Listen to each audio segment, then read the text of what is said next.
Bismillahirrahmanirrahim. Welcome to the show. I'm your host Riaz Gul. Every Tuesday, 6 to 7 p.m., I'm doing a live legal show where I take your live phone calls and share the immigration law. If you or your family member have any query or need any updates, you can call us.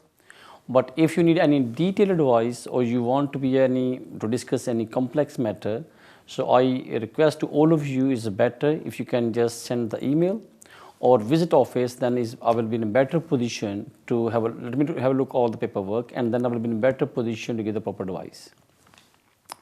Before I start the phone calls, I think let me to update some issue. The Home Office published a new policy for the European nationals and European dependents, which will be effective from the 1st of January 2021. The policy is published on the 19th of October, which is yesterday. According the new policy, the government say if the European national want to work in the UK from the 1st of the January, they need to be, first of all, they need to be get a job offer, and the job offer should be issued or is offered by the sponsor licensed employer. And the third thing, their salary should be at least 25,600, and they need to also establish their English certificates. So if you're talking general terms, regardless you are the European national, European dependent, or the non-European national, now the law will be for to work in the UK for the similar almost for everybody. What the law say, on the point-based system, anybody want to come in the UK for the work, they need to get the offer letter or the course letter from any employer who have a sponsor license by the government, that he can recruit any out of the UK staff.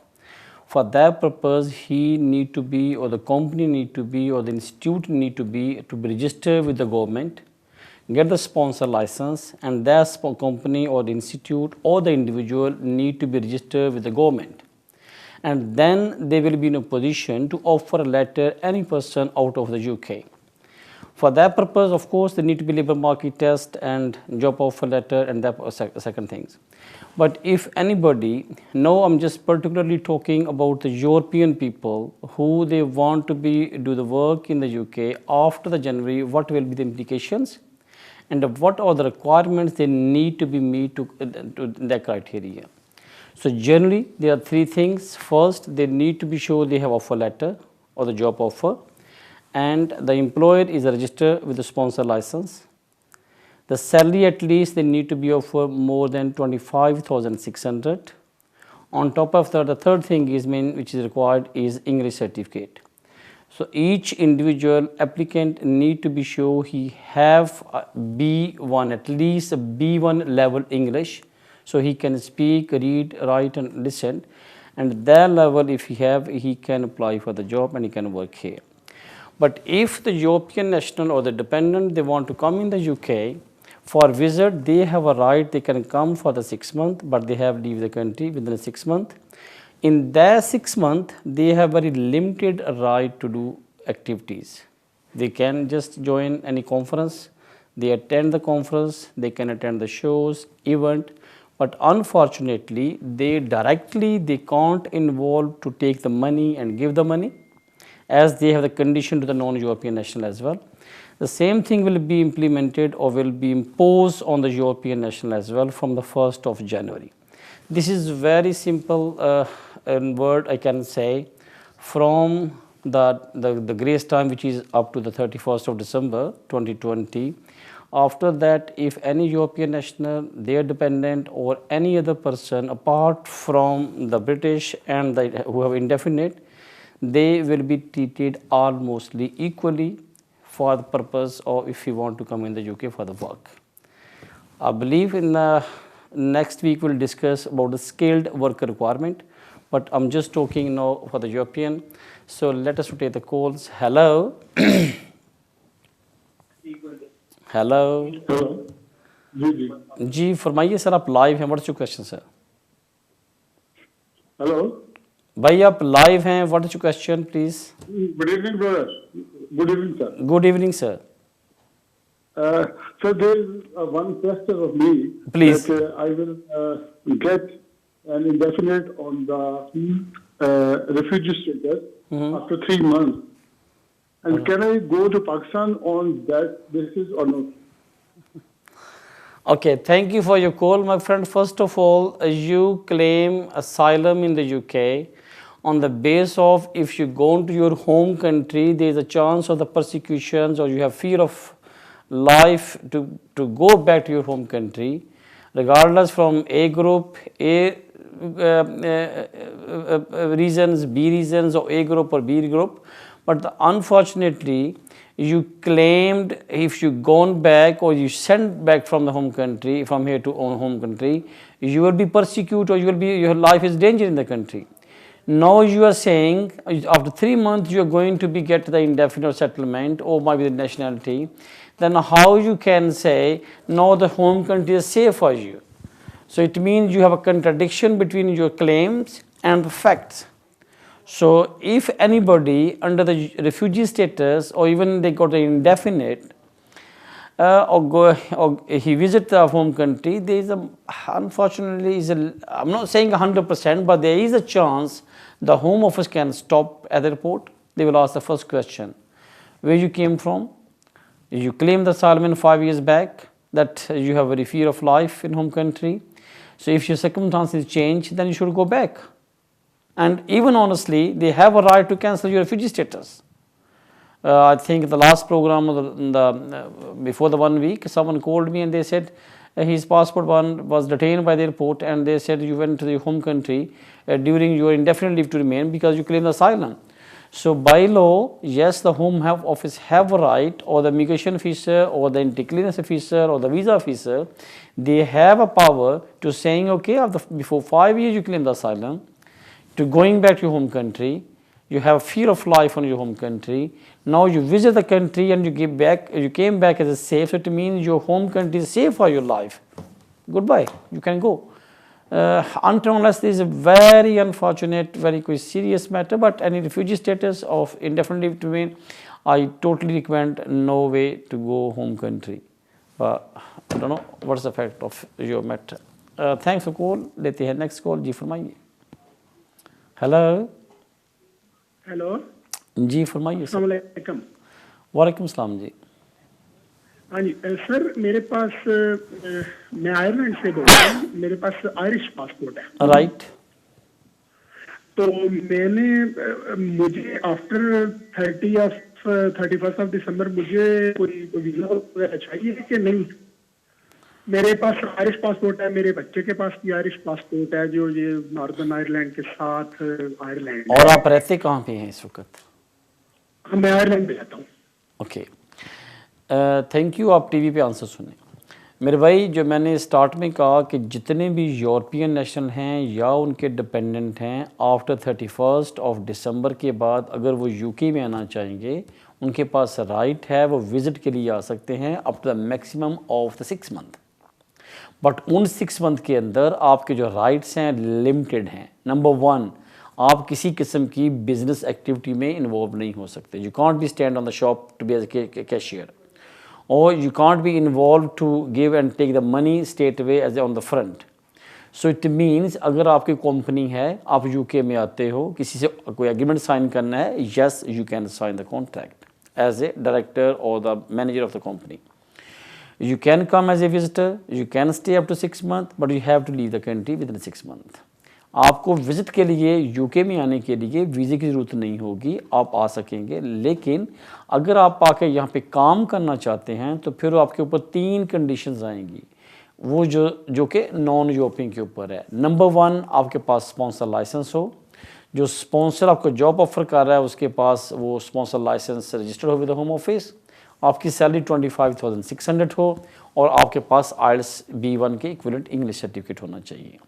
लेकिन जो आपका सवाल था, of course आप आ सकते हैं, सैर करने के लिए आ सकते हैं और लिमिटेड एक्टिविटीज़ को इन्वॉल्व में हो सकते हैं, लेकिन आपके पास फुल राइट नहीं है to be work and exercise your enjoy your life in the UK. Thanks for call. बढ़ते हैं नेक्स्ट कॉल की तरफ. जी फरमाइए. हेलो. हेलो। आई थिंक जी फरमाइए भाई, लाइव हैं, टीवी बंद करें आप प्लीज़। रियाज साहब अस्सलाम, माशाल्लाह आपका प्रोग्राम बहुत अच्छा है और काफी रहनुमाई मिलती है। बहुत शुक्रिया सर। तो इसके अलावा एक सवाल है, मेरा दोस्त है वो स्पेन में रहते हैं, तो प्लीज़। उनके बच्चे के पास स्पेनिश पासपोर्ट है, वो बच्चा 10 साल का है, तो उनके पास मल्टीपल वीजा है 5 साल का, तो वहाँ का स्पेनिश उनके पास कार्ड है, रेंज कार्ड है, पासपोर्ट नहीं है। क्या वो यहाँ पे आके सेटल हो सकते हैं बच्चे के साथ, और या उस बच्चे का अकेले में residence settle pre settlement status apply हो सकता है? बच्चा भी पाकिस्तान में है, वो स्पेन में है। वो कहाँ पे हैं?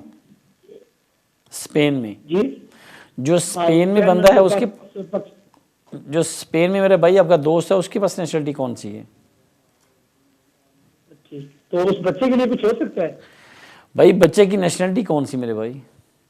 स्पेनिश, उसके पास स्पेनिश पासपोर्ट है, बच्चा 10 का है। और जो उसका फादर है उसके पास नेशनलिटी कौन सी है?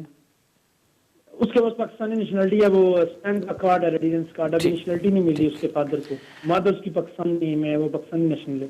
ओके, थैंक यू आपकी कॉल का शुक्रिया। अगर देखिए अगर वन ऑफ द पार्टनर और the child is a European national, तो उनके जो डिपेंडेंट हैं पेरेंट्स यूके में आ सकते हैं। जैसे यहाँ पे पेरेंट्स अगर ब्रिटिश यूरोपियन नेशनल हो और यूके में आई तो अपने डिपेंडेंट के तौर पे अपने बच्चों को बुलाते हैं। इसी तरीके से लॉ अलाउ करता है कि अगर यूरोपियन चाइल्ड है, उसके पास नेशनलिटी है और वो यूके में आके रहना शुरू करता है, तो उसके जो पेरेंट्स हैं एज ए फैमिली यहाँ पे आ सकते हैं और रह सकते हैं। अब सवाल ये आता है कि वो पाकिस्तान में बैठा है, फादर स्पेन में है, मदर के पास पाकिस्तान की नेशनलिटी है, तो जब जो टाइम है हमारे पास 31 दिसंबर से पहले पहले अगर वो ये डिसाइड करते हैं और अराइव करते हैं, नॉट डिसाइड ओनली, और they arrive in the UK and they made application pre settlement, तो बेटे जो होगा वो प्री सेटलमेंट डालेगा और दोनों की एप्लीकेशन और पेरेंट्स की भी साथ डाली जाएगी, और उनको अपनी एप्लीकेशन और इंटेंशन ये इस्टेब्लिश करनी पड़ेगी कि अब उन्होंने यूके के अंदर रहना है, यहाँ पे रहते हुए अपने यूरोपियन टीटी राइट को एक्सरसाइज करना है, और उनकी जो फुल इंटेंशन है to become a British national. अगर वो अपनी इनकम को या अपने जो भी उनका अकोमोडेशन है और तमाम चीज़ें प्रूव करते हुए यहाँ अप्लाई कर देते हैं बिफोर 31 दिसंबर, तो उनको यूरोपियन लॉ के तहत ट्रीट किया जाएगा। जो 31 दिसंबर के बाद अप्लाई करना चाहेंगे उनके लिए फिर वो लॉ होगा जो मैं बता रहा था कि उनको सबको, अब उन्होंने जो गवर्नमेंट पॉलिसी बना रही है वो ये कह रही है कि 31 दिसंबर के बाद, जो कि 1 जनवरी नेक्स्ट ईयर, जो लोग भी यूरोपियन हों, उनके डिपेंडेंट हों, उनको एज ए सेम ट्रीट किया जाएगा। जैसे आप समझें कि आप पाकिस्तानी या इंडियन या आप किसी और कंट्री से हैं, तो तमाम कंडीशन अप्लाई होंगी जो बाकियों पे होती है। तो इसलिए उन्होंने डिसाइड करना है तो उनको दिसंबर से पहले पहले करना होगा। आपकी कॉल का शुक्रिया, लेते हैं नेक्स्ट कॉल। जी फरमाइए। जी मैडम आप लाइव हैं, what is question? Hello madam you are live, what is your question? Okay, अस्सलाम वालेकुम। वालेकुम अस्सलाम जी। भाई इस टॉक का एक जवाब दे दें जी प्लीज। पूछना ये है कि कोई ब्रिटिश होल्डर या यूरोपियन नेशनल आफ्टर ब्रेक्जिट अपनी फैमिली को अगर यूरोप से बुलाना चाहती हैं तो क्या उनके लिए टेस्ट लाजमी है, देना पड़ेगा? किसको बुलाना चाहते हैं? ब्रेक्जिट अपनी वाइफ को? जी, अपनी वाइफ को अगर कोई बुलाना चाहता है, स्पाउस को, ब्रिटिश होल्डर या यूरोपियन नेशनल होल्डर अपनी वाइफ यूरोप के लिए इंग्लिश टेस्ट उसके लिए लाजमी शर्त है? ठीक, आपका जो सवाल है ये दो चीज़ों पे मैं इसको आई थिंक इसको फेज़ में लेता हूँ। एक आप सवाल ये था कि अगर आप कोई ब्रिटिश नेशनल यूके में रह रहा है और अपनी वाइफ को बुलाता है तो क्या उसको रिक्वायरमेंट क्या हैं या उसको क्या इंग्लिश पास करनी होगी? ऑफ कोर्स आज के दिन भी लॉ ये है कि अगर कोई ब्रिटिश नेशनल या जिसके पास इंडेफिनिट लीव टू रिमेन हो वो अपने स्पाउस को बुलाना चाहे तो उसको इंग्लिश पास करनी होगी, इनकम पूरी करनी होगी, अकोमोडेशन देनी होगी और तमाम चीज़ें पूरी करते हुए वीज़ा अप्लाई करेंगे। टुडे जो लॉ है वो ये कहता है, अब सेकंड फेज़ पे चलता हूँ, जो टुडे लॉ ये कहता है कि जो यूरोपियन नेशनल हैं अगर वो यूके में रहते हुए अपने जो टीटी राइट्स को एक्सरसाइज कर रहे हैं तो अगर वो अपनी वाइफ को यूके में बुलाएंगे तो आज के दिन उनको इंग्लिश की रिक्वायरमेंट नहीं है। लेकिन जो फ्रॉम द 1 जनवरी 2021 से वो अब यूरोपियन के ऊपर वही लॉ बनेगा जो ब्रिटिश के ऊपर है, क्योंकि यूके ब्रेग्जिट कर रहा है, बाहर आएगा, तो फिर आपके ऊपर या यूके के नेशनल के ऊपर कोई यूरोपियन लॉज अप्लाई नहीं होंगे, सिर्फ इंग्लिश लॉ और सबके साथ एक होगा। इसका मतलब ये हुआ कि जो यूरोपियन है या ब्रिटिश होगा, 1 जनवरी 2021 से उसके डिपेंडेंट को यूके में आने के लिए या स्पाउस वीज़ा लेके यहाँ आना होगा, तो इंग्लिश भी उसको देनी पड़ेगी और जो इनकम थ्रेशोल्ड है वो भी उन पे अप्लाई होगा। ग्रेस टाइम है from the January to the June. वो लोग जो ऑलरेडी यूके में यूरोपियन होंगे, अगर उनके फैमिली यहाँ पे रह रही है तो वो 6 महीने का वो ग्रेस टाइम है कि उसके अंदर अपने आप को रेगुलेट कर लें। लेकिन नई एप्लीकेशन किसी और को वापस लेके आना या किसी और कंट्री से यहाँ पे उसको स्पॉन्सर करने के लिए सब पे जो लॉ है वो एक ही होगा। आपकी कॉल का शुक्रिया। टाइम हुआ ब्रेक का, स्टे विद अस, मिलते हैं वक्फे के बाद। वेलकम बैक आउट से ब्रेक, लेते हैं कॉल। जी फरमाइए। वालेकुम अस्सलाम जी। जी वो ना मेरी सिस्टर होती है स्वीडन में। राइट जी, उनके पास 5-5 साल के कार्ड है, बच्चे हैं नाल 4। वो इधर आ सकते हैं यूके में, या स्पॉन्सर करूं या वैसे आ इधर ब्रिटिश हूं? उनके पास कौन से भी कार्ड्स हैं 5-5 साल के? सेटलमेंट है, रेजिडेंस कार्ड है? जी रेजिडेंट कार्ड है। मैं वो उनके हस्बैंड थे उधर, उनके पासपोर्ट नहीं था, उन्होंने अपनी बेस पे बुलाया था उधर। ठीक, आपकी कॉल का शुक्रिया। देखिए मेरे भाई, जो यूरोपियन लॉ कहता है कि अगर कोई यूरोपियन नेशनल यूके में आके रहना चाहता है या काम करना चाहता है तो उनको यूरोपियन लॉ के अंडर ट्रीट किया जाएगा। अब आपके केस में चेक करें कि क्या आपकी सिस्टर या उनका वन ऑफ फैमिली मेम्बर जो कि उसका हस्बैंड, क्या वो यूरोपियन है, तो बिल्कुल आप आते हो। लेकिन अगर उनको वहाँ पे वीज़ा मिला किसी और कैटेगरी के अंदर और none of any family member is a European national, तो फिर उनको यूरोपियन लॉ के अंदर ट्रीट नहीं किया जा सकता। यूके के अंदर वो लोग देखें, लॉ ये कहता है कि यूरोपियन या तो आप जिस कंट्री की नेशनलिटी है वहाँ पे अपने राइट को एक्सरसाइज करते हो, या आप अपने नेटिव में या आपके होस्ट कंट्री में, दोनों में से एक कंट्री में अपने जो राइट्स हैं उसको एक्सरसाइज करते हो। जितने यूरोपियन हैं वो उनका नेटिव कंट्रीज़ हैं, और अगर वो आके यूके में रहते हैं तो ये इनका होस्टेड कंट्री होगा। अगर तो ऐसी सिचुएशन है कि उनके पास नेशनलिटी होगी तो फिर तो बिल्कुल उनको ट्रीट किया जाएगा। लेकिन अगर कहते हो कि उनके पास नेशनलिटी सबके पास पाकिस्तानी है या इंडियन है, लेकिन वो उनके पास वीज़ा है वहाँ पे, तो वो वीज़ा सिर्फ उसी कंट्री, स्पेन के या जिस कंट्री के भी हैं, उसी कंट्री में रहने के लिए या वहाँ पे अपने जो राइट्स हैं उनको एक्सरसाइज करने के लिए होगा।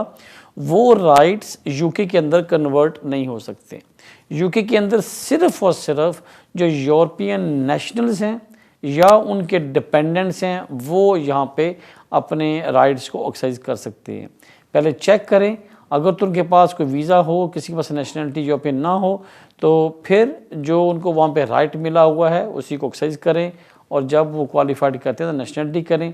अदरवाइज़ उनको वैसे ही ट्रीट किया जाएगा जैसे एक पाकिस्तानी को या एक आम शहरी को किया जाता है। जो रिक्वायरमेंट है उनको यहाँ पे आने की, सेटल होने की, स्टडी करने की या वर्क काम करने की, वो सारी की सारी एम्प्लॉई होंगी जो एक दूसरे नॉन यूरोपियन नेशनल पे होती हैं।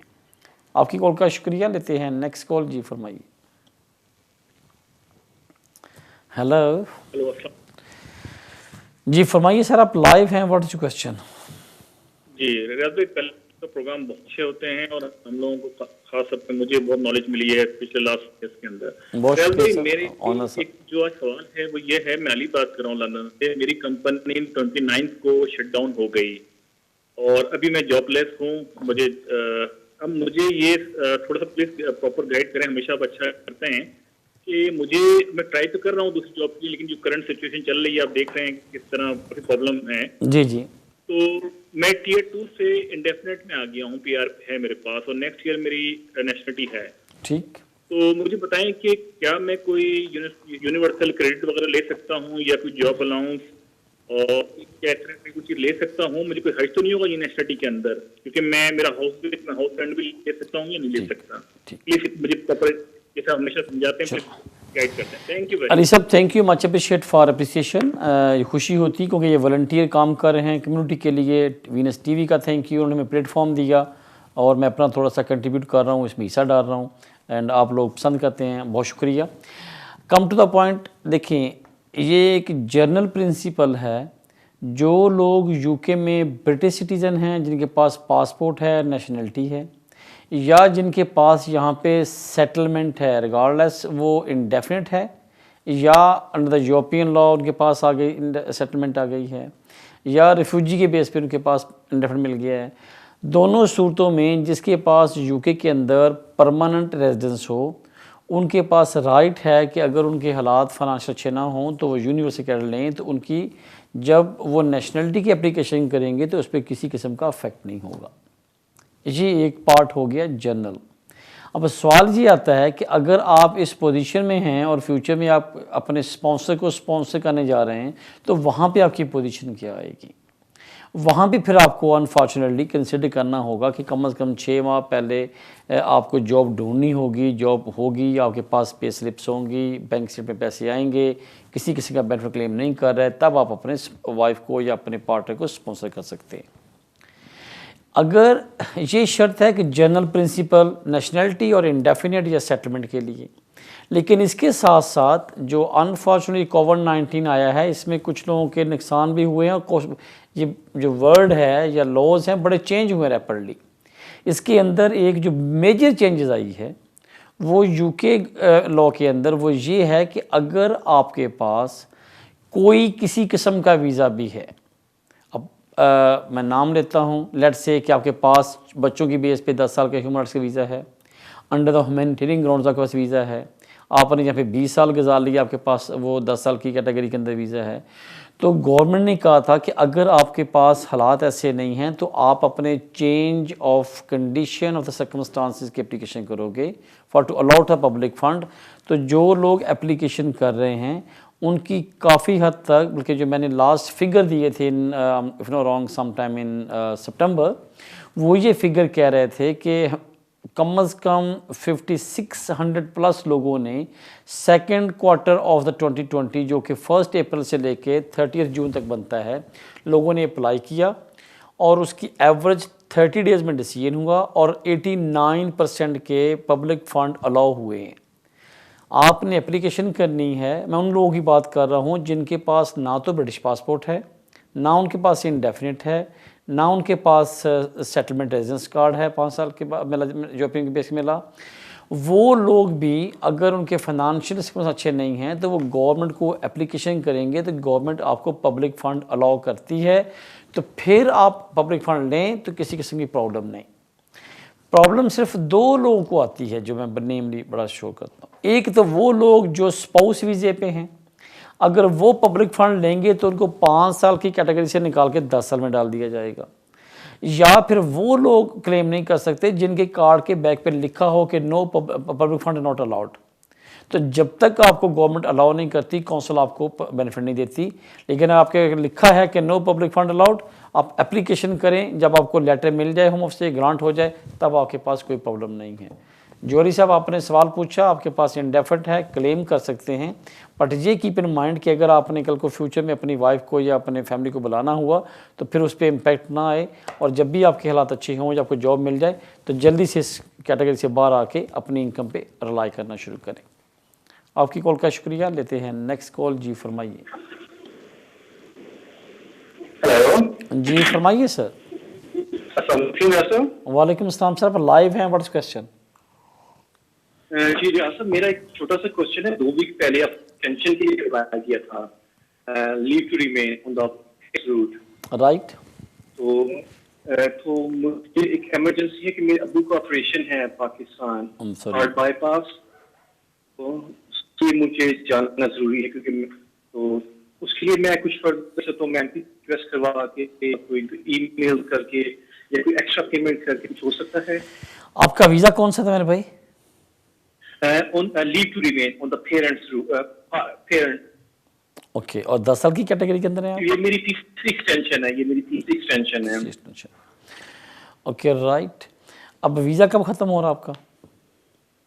मेरा वीजा एक्सपायर चुका हुआ है, मैंने एक्सटेंशन के लिए अप्लाई कर चुका हूँ ऑलरेडी, 2 वीक्स बिफोर मैंने अप्लाई किया था। मेरे भाई आप, हाँ मेरे ख्याल सवाल जो पूछना चाह रहे हैं वो ये चाह रहे हैं कि आपकी एप्लीकेशन पेंडिंग है और आपको इमरजेंसी ट्रैवल करना है, तो क्या आपके पास ऑप्शन है?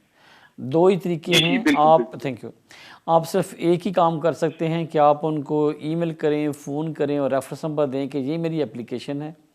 अनफॉर्चुनेटली इसकी जो रीज़न है वो बता दें कि मेरी ये प्रॉब्लम आ गई पेरेंट्स की या फैमिली की, और मैं एमरजेंसी में ट्रैवल करना चाह रहा हूँ, so could you please consider my application on the fast track या फास्ट रूट के अंदर, और इसको थोड़ा सा एक्सेलरेट कर दें तो ताकि फ़ायदा हो जाए। और अगर आपका दिल इससे ज़्यादा और थोड़े से स्ट्रॉन्ग करना चाहते हो तो लोकल एमपी के पास चले जाओ, उन्हें बोलो कि ये मेरी सर्कमस्टांसेस हैं, could you please write one letter on my behalf के to considering my personal circumstances to put my case on fast track. अगर वो बिलीव कि उसको वो अच्छा मतलब एक्नॉलेज करेंगे, वो उसके लेटर के ऊपर आपको कोई पॉजिटिव या नेगेटिव डिसीजन नहीं जाएगा, लेकिन मेरे ख्याल में आपके जो फैक्चुअल जो चीज़ें हैं जब एक्सप्लेन की जाएंगी, ऑन टॉप ऑफ दैट उसको जब आपकी एमपी भी लिख के देता है तो वो एक सर्टिफिकेशन हो जाती है कि जो आप कह रहे हो और उसमें एक जान आ जाएगी। तो मेरे ख्याल में आप ये 2 काम कर लें और फिर देखें। और मेरे ख्याल में जब तक डिसीजन नहीं आता, जो मर्ज़ी हालात हों, ट्रैवल नहीं करना, वरना जो आपने 5 साल गुजारे हैं वो फिर ज़ीरो पे चले जाएंगे और फ्यूचर में फिर आपको नई एप्लीकेशन स्टार्ट करनी पड़ेगी। आपकी कॉल का शुक्रिया, लेते हैं नेक्स्ट कॉल। जी फरमाइए।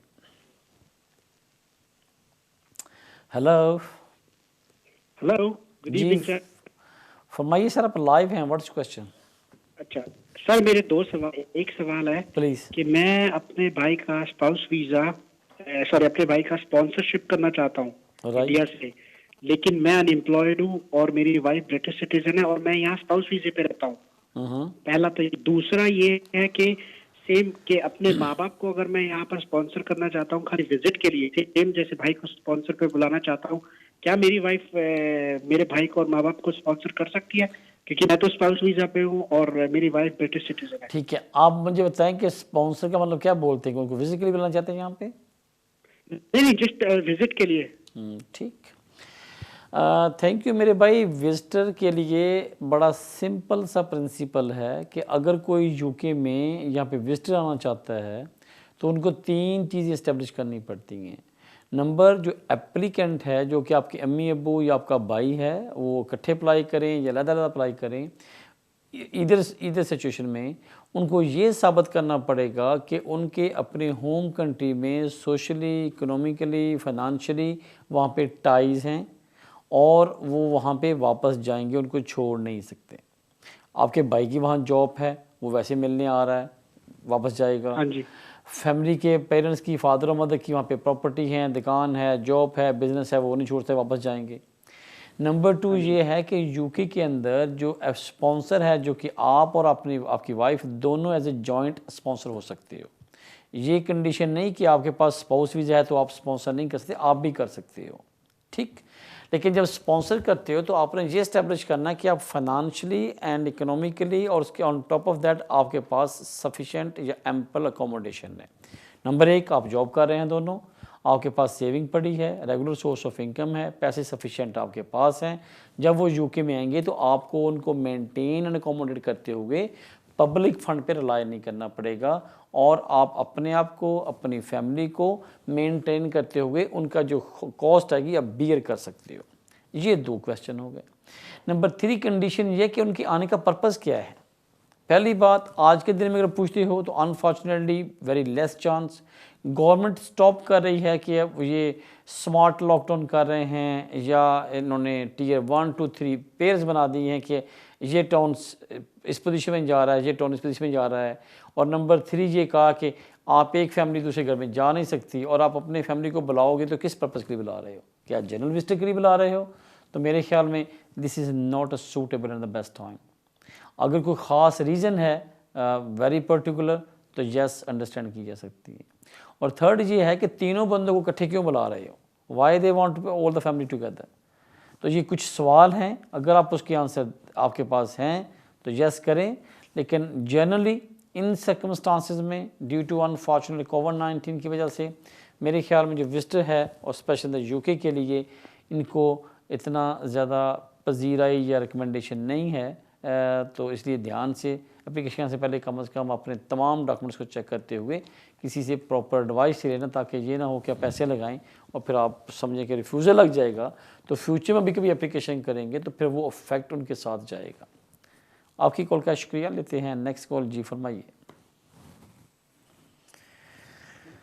हेलो हेलो जी फरमाइए सर। हाँ जी, अस्सलाम वालेकुम। वालेकुम सलाम जी, आप लाइव हैं, व्हाट्स क्वेश्चन सर? हाँ जी सर जी, मैं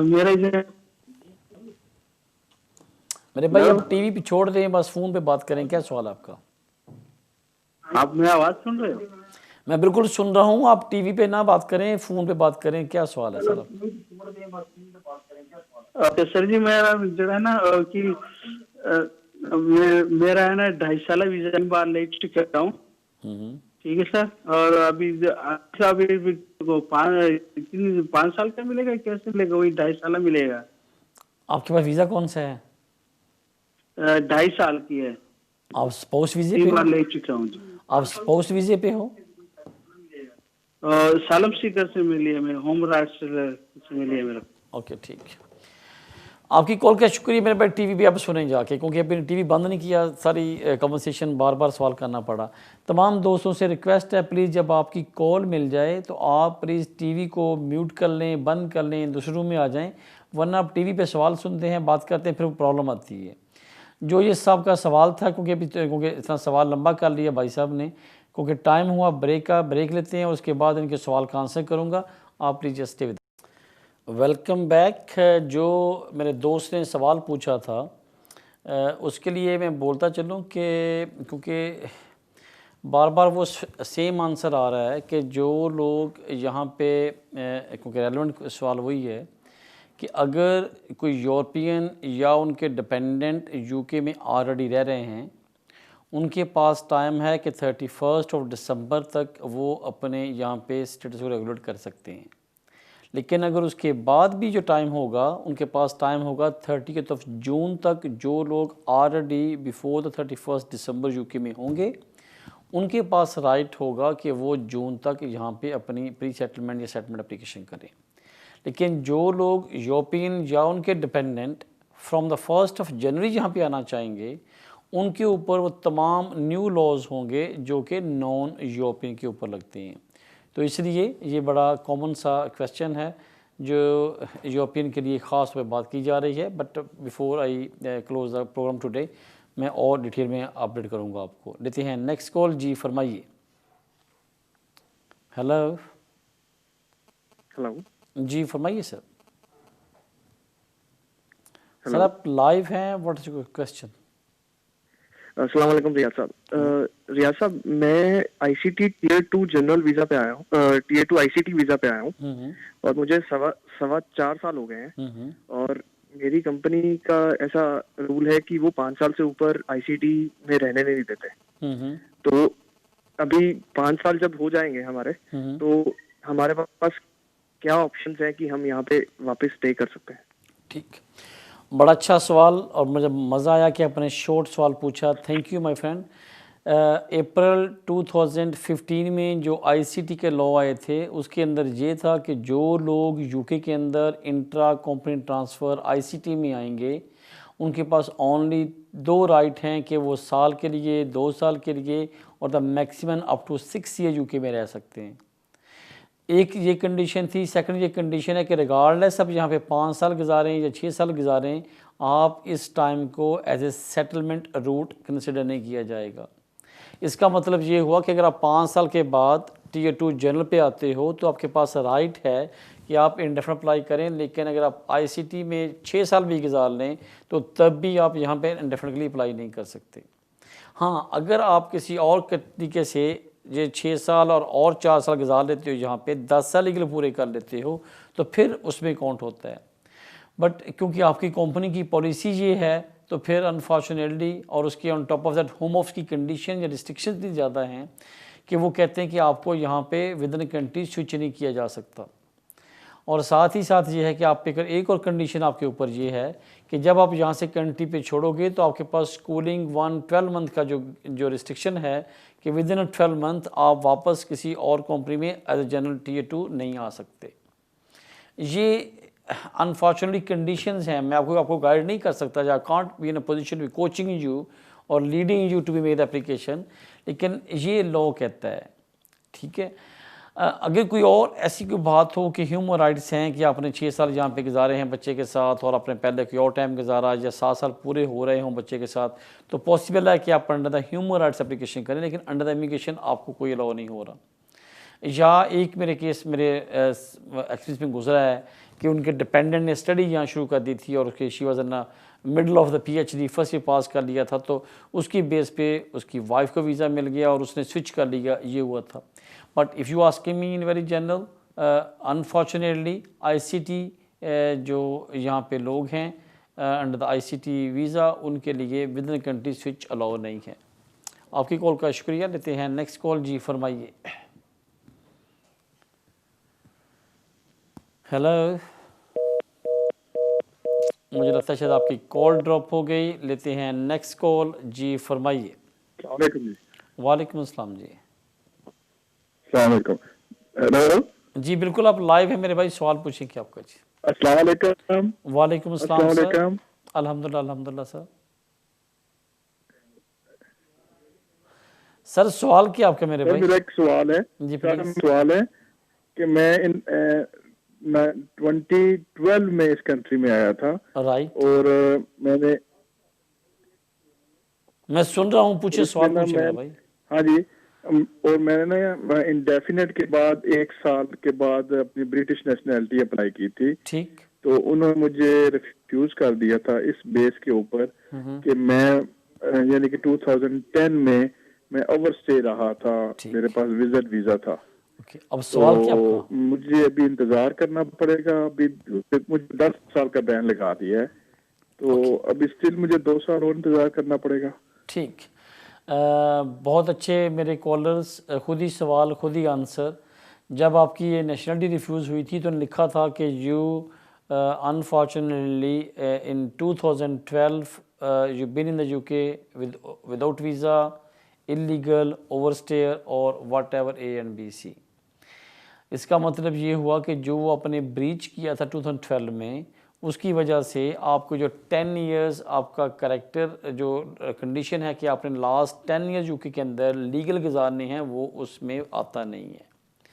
अब इसका मतलब ये नहीं कि जिसने आपने नेशनलिटी अप्लाई की थी तब से 10 साल होंगे, वो जिस दिन आपने नेशनलिटी की एप्लीकेशन करनी है on day from that day to 10 years back आपने काउंट करना है कि आप अगर हमेशा लीगल थे तो आप क्वालिफाइड करते हैं।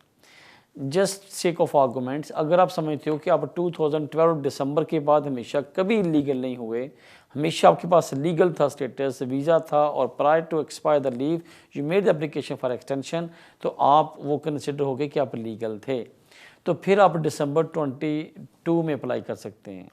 या वो लेटर को गौर से पढ़ें तो लिखा होगा कि यहाँ आपने ब्रीच किया, from this date to this date आपका ओवरस्टे हो रहा है, तब आप हमको नहीं दे रहा है, 10 साल लीगल पूरे कर लें।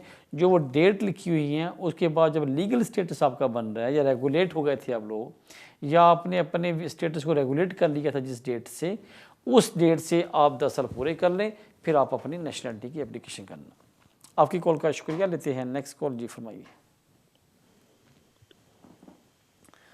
हेलो हेलो, जी फरमाइए सर। वालेकुम सलाम।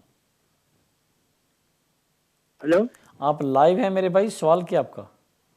अच्छा, मेरा सवाल ये कि जो अभी थोड़ी देर पहले ये पब्लिक फंड और स्पाउस वीजा के बारे में था, राइट, मेरी वाइफ का वीजा एक्सटेंशन है, ILR के लिए एक्सटेंशन है, मैं जॉब कर रहा हूँ, मेरी इनकम 18,600 से, बट स्टिल हम ये पब्लिक फंड क्लेम कर रहे हैं। तो मेरा मकसद ये सवाल ये है कि अगर हमारा 18,600 से अबाव इनकम है, पब्लिक फंड भी क्लेम कर रहे, लेकिन मुझे अपनी वाइफ की ILR की एक्सटेंशन में प्रॉब्लम हो सकता है, अगर नहीं तो अगर है तो फिर हम इसका क्या, मिसाल के पर अगर इनकम ज्यादा भी करूँ तब भी वो मुझे इतने यूनिवर्सल क्रेडिट की तरफ से इतने कभी कभार अमाउंट मिल जाती है, तो मुझे समझ नहीं है कि कैसे इसको आप लोग। ओके, आपकी कॉल का शुक्रिया मेरे भाई। देखिए, ओके कोई बात नहीं, मैंने सवाल समझ लिया, आप चुने आंसर। मेरा जो मैं अपडेट कर रहा था आप दोस्तों को, वो ये कह रहा था कि अगर कोई लोग को पब्लिक फ़ंड अलाउ नहीं है और वो एप्लीकेशन डालते हैं होम ऑफिस को और उसके बाद आपको बेनिफिट मिलते हैं, तो आपको 5 साल से निकाल के 10 साल में डाल देंगे कि आप उस कंडीशन को पूरा नहीं कर रहे। लेकिन अगर आप इनकम पूरी कर रहे हो और आपने होम ऑफिस को इन्फॉर्म कर दिया काउंसिल को और उसके बावजूद वो आपको बेनिफिट दे रहे हैं ड्यू टू योर सर्कमस्टांसेस, तो जब आपकी वाइफ की एप्लीकेशन जाएगी, क्योंकि बेनिफिट जो है वो मेरे ख्याल आई थिंक आप अपने नाम पे क्लेम कर रहे हो या बच्चों के नाम पे कर रहे हो, ना कि वाइफ के नाम पे, तो फिर एक डिफरेंट सिनेरियो होगा। क्योंकि होता ये है कि जब आपने इनिशियल एप्लीकेशन डाली थी या आपने एक्सटेंशन अप्लाई किया था, तो आपने एक अंडरटेकिंग दी थी कि मैं श्योरिटी देता हूँ या मैं प्लेज करता हूँ होम ऑफिस को कि मेरे पोजीशन ऐसी है कि मेरी इनकम सफिशेंट है, I can maintain my self and my wife and my children, और I am not gonna be claim any benefit. अब क्या हुआ कि आपके सर्कमस्टेंस चेंज हो गए और आपने बेनिफिट स्टार्ट कर दिया। अब समझ आ रही, कोविड-19 आ गया। लेकिन क्योंकि अगर आपने खुद ही एक प्रॉमिस किया था, अंडरटेकिंग दी थी और उसके बाद आपके हालात चेंज हो गए या आपने क्लेम करना शुरू कर दिया, तो वो एक सवालिया निशान आ सकता है।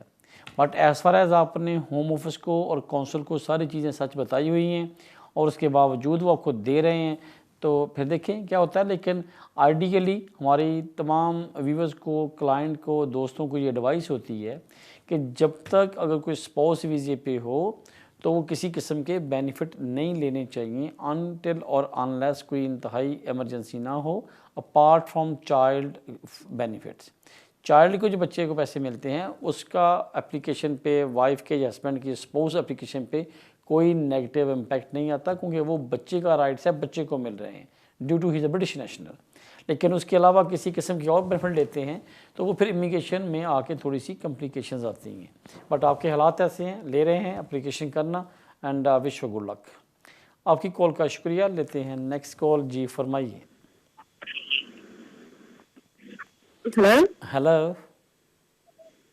हाँ जी, मेरा सवाल ये था कि जैसे मैं स्टूडेंट वीजे पे आई थी यहाँ पे 2011 में, राइट। अब मुझे 10 साल हो जाएंगे अप्रैल में नेक्स्ट ईयर, राइट। और मेरा जैसे केस पेंडिंग चल रहा है इमिग्रेशन वालों के पास में, क्योंकि मेरा कॉलेज जैसे सस्पेंड हो गया था ना, 2-3 टाइम मैंने अप्लाई किया था। ठीक। तो अभी मेरे पास जैसे बच्चा भी है, अभी 3 मंथ का हो गया वो भी, तो मेरे क्या चांसेस हैं कि आगे कि मैं क्या कर सकती हूँ? Thank you madam. अगर तो आपने कोई भी वीज़ा ख़त्म होने से पहले नया एप्लीकेशन करती रही हैं और आपकी 3C लाइव रहेगी अप टू द अप्रैल, तो फिर तो आप अपने 10 साल के बेस पे, इट्स कॉल्ड लॉन्ग रेजिडेंस के बेस पे आप अप्लाई कर सकती हैं। लेकिन अगर आपने ये कहा कि आपका वीज़ा एक्सपायर हो गया था, फिर आप ह्यूमन राइट्स में चले गई, वो रिफ्यूज़ हो गया, आप JR में चले गई, द मिनट आपने एडमिन रिव्यू आपका रिफ्यूज़ हुआ नहीं, आपकी 3C ब्लॉक हुई नहीं। अब डिपेंड करता है कि आपके हालात क्या थे, कौन सी एप्लीकेशन पेंडिंग जा रही है, या कुछ केस में ये भी देखने में आया कि किसी का वीज़ा ख़त्म हो रहा है, उसने असाइलम क्लेम कर दिया। असाइलम क्लेम करने से आपकी 3C लाइव नहीं रहती, या अगर आपका वीज़ा एक्सपायर हो गया और उससे 2 दिन पहले, 4 दिन पहले अपने असाइलम क्लेम कर दिया, ना आपको इंटर हुआ, ना आपका रिफ्यूज़ हुआ और ना ही आपके पास उन्होंने ग्रांट किया, तो इसका मतलब जो आपने वीज़ा एक्सपायर होने से लेके आपका असाइलम डिसीजन तक जो टाइम गुजारा है वो लीगल नहीं है। बहुत सारे केस में ये सवाल आ रहा है कि जी मैंने क्लेम कर दिया था वीज़ा एक्सपायर होने से पहले, वो एक आपने नोटिफाई किया था, इंटरव्यू हुआ नहीं, आपका डिसीजन आया नहीं। अगर तो आपका वीज़ा एक्सपायर होने से पहले आपका इंटरव्यू हो गया, आपको रिफ्यूज़ हो गया, राइट ऑफ अपील मिल गया, कोर्ट में चले गए, तो फिर स्टिल देयर अ चांस कि आपकी 3C लाइव है, कि आपने एक एक्शन हुआ, उसका रिफ्यूज़ल आ गया, कोर्ट में चले गए, केस पेंडिंग है, तो 3C कंसिडर हो सकती है। लेकिन अगर और हालात हों तो नहीं होती। इस तरीके से मैडम आप देख लें, अगर आपकी 3C लाइव होगी till the April next year, तो फिर ऑफ कोर्स आप 10 साल की बेस पे अप्लाई कर सकती हैं। अगर नहीं तो फिर आपको देखना पड़ेगा कि आपके पास कौन सी सेकंड ऑप्शन है। आपकी कॉल का शुक्रिया। नाज़रीन, आज के प्रोग्राम जिन्होंने हमें कॉल किया सराहा उनका शुक्रिया। लेकिन प्रोग्राम से फिनिश करने से पहले मैं कुछ फिर शेयर करता चलूँ जो मैंने इंट्रो में क्या बात की है, कि आज हम बात कर रहे थे जो यूरोपियन नेशनल हैं उनके लिए गवर्नमेंट ने 19 अक्टूबर को एक पब्लिश की है रिपोर्ट।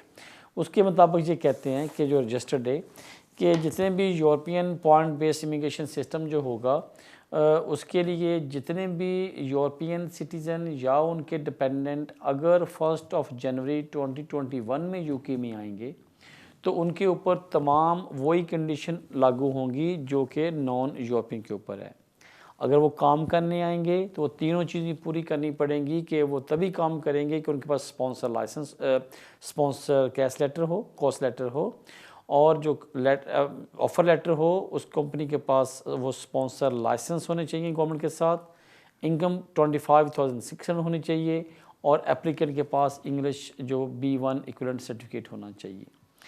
ऐसे जो स्टूडेंट आएंगे उन पर भी वही कंडीशन होगी। सिर्फ एक फ़ायदा होगा कि जो लोग यूरोपियन यूके में आना चाहेंगे फ्रॉम द 1 जनवरी, उनके पास विज़िट का राइट होगा, वो आ सकते हैं, 6 मंथ तक यहाँ रह सकते हैं, लेकिन उनके पास बाकी राइट्स नहीं होंगे। और जो लोग यूरोपियन यूके में ऑलरेडी रह रहे हैं बिफोर द 31 दिसंबर, वो अपने स्टेटस को रेगुलेट करने के लिए प्री सेटलमेंट या सेटलमेंट एप्लीकेशन डालने की उनकी जो डेडलाइन है वो 30 जून 2021 है। वो 6 माह उनके पास होंगे कि अपने आप को एप्लीकेशन, अगर वो ऑलरेडी यहाँ पे होंगे तो, अदरवाइज़ उन पर भी बाकी चीज़ें अप्लाई करेंगी। नेक्स्ट वीक हम बात करेंगे जो नई पॉइंट बेस्ड सिस्टम चल रहा है वर्कर के लिए, कि किसी लोगों ने अगर यूरोप के अलावा किसी कंट्री से यूके में काम के लिए आना होगा तो उनके लिए स्किल्ड वर्कर की रिक्वायरमेंट या पॉइंट बेस्ड सिस्टम। तब तक मुझे इजाज़त, अल्लाह।